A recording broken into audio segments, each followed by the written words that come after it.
Dr. Asim Kidwai, he's with us again. Dr. Asim Kidwai is the CEO of Afzal Memorial Thalassemia Foundation. Doctor साहब बहुत बहुत शुक्रिया. पहले भी हमारी एक बहुत लंबी चौड़ी इस पर डिस्कशन हो चुकी है, लेकिन रीविजिट करने की बहुत ज़रूरत है. सबसे पहले तो ये अगर तो मिसकंसेप्शन है तो इसको क्लियर कर दें. जो एक स्वीपिंग स्टेटमेंट दी जाती है कि जी रिश्तेदारों में शादी ना करें वरना थैलेसीमिया होगा. जी बिल्कुल. इसमें जो सबसे इम्पॉर्टेंट बात है वो ये है कि अगर किसी ट्राइब में थैलेसीमिया उनके कैरियर्स आ रहे हैं, उस ट्राइब में वो शादी से पहले स्क्रीनिंग करा लें. मतलब किसी को फैमिली में अगर है तो फिर ज़रूर करा. अगर उस ट्राइब में थैलेसीमिया नहीं है तो, क्योंकि देखिए हमारे कल्चर है, हम इंटर रिलेटिव मैरिजेस होती हैं, हमारे शादियाँ होती हैं, तो हम मैसेज क्लियर दें कि भाई सिर्फ रिश्तेदारों में शादी करने से थैलेसीमिया नहीं होता.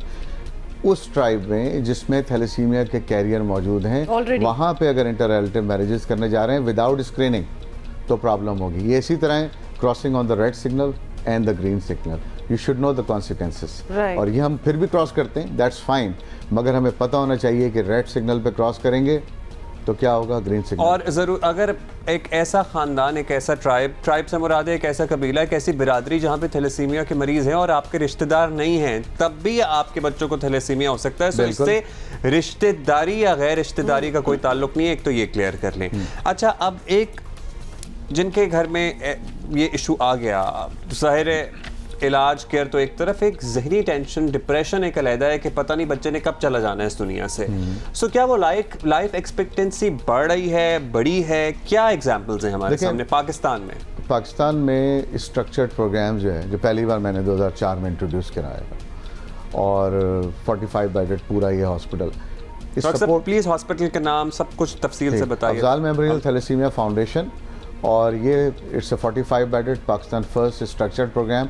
यानी आप सोचें इसमें ICU भी है, HDO भी है, स्टेप डाउन भी है, डायग्नोस्टिक सर्विसेज भी हैं, डे केयर भी है, अल्ट्रासाउंड, इको, एक्सरे, सब कुछ, dental, and it's all cashless. और उसके बाद हमने एक और जो चीज़ शुरू की है कि 24 hour emergency care for any patient coming to the ER, it's free.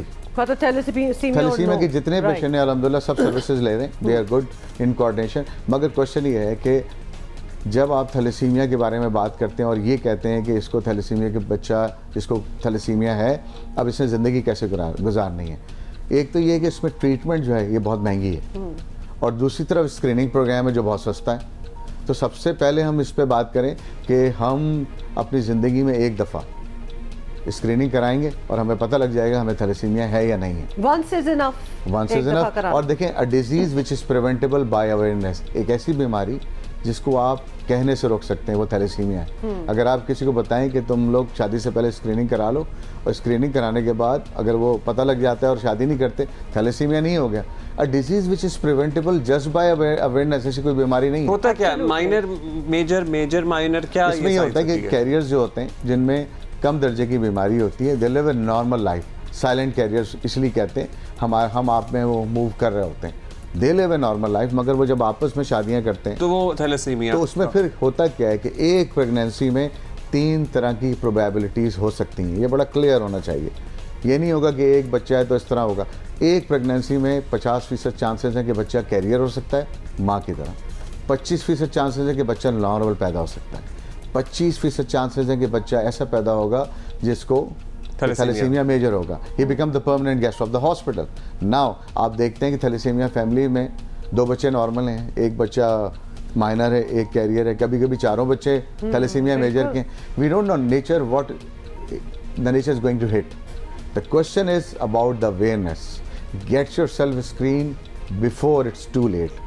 ये आगाही जो है देना बहुत ज़रूरी है. और मैं ये सबसे बात करता हूँ कि ये डॉक्टर साहब, वुड यू रेकमेंड कि अभी ऑल्दो ये होना बहुत मुश्किल है, लेकिन रिकमेंडेशन की बात हो रही है कि anybody who is getting married should get this done, या फिर अगर उनको पता हो, देखिए अब ट्राइब में नहीं है अगर, या बिरादरी में नहीं है तो भी जरूरी है. मैरिजेस में इतनी तो डेप्थ में नहीं पता होता. आपको क्या पता कि अगले की फैमिली में क्या है. इससे पहले कि मैं एक लेवल पहले की बात करता हूँ, हम सब यही बात कर रहे हैं कि पॉपुलेशन स्क्रीनिंग की जाए, सब यही बात कर रहे हैं. राइट. सबसे ज़्यादा थैलेसीमिया जो है वो पॉपुलेशन में तो नहीं है, 5% है. यानी कि आप 100 को अगर आप पिक करेंगे यू विल गेट 5. ऐसा ही है ना. श्योर. तो सबसे ज़्यादा थैलेसीमिया किधर है? थैलेसीमिया सेंटर्स में. तो उनको क्यों नहीं पहले स्क्रीन करते? That is the problem. हम निकले हुए हैं पॉपुलेशन को स्क्रीन करने, that is a level 2. Level 1 is thalassaemia centres को मैंडेटरी करवाएं, इनके यहाँ ही तो सबसे ज़्यादा पैदा होंगे बच्चे, और वो उनको ढूंढना भी नहीं है, वो आपके सामने, आपके सामने ही उनका डेटाबेस तो आपके सामने ही है। इतना आसान नहीं, इतना मुश्किल नहीं है, और उतना ही मुश्किल है अगर इसकी सोच की डायरेक्शन को आप सोच कोयटा रहे और आप। Doctor Asim Kidwai, thank you so much, this is all the time we have. Afzal memorial thalassaemia foundation को खून का अतियात भी दें, अदरवाइज भी हेल्प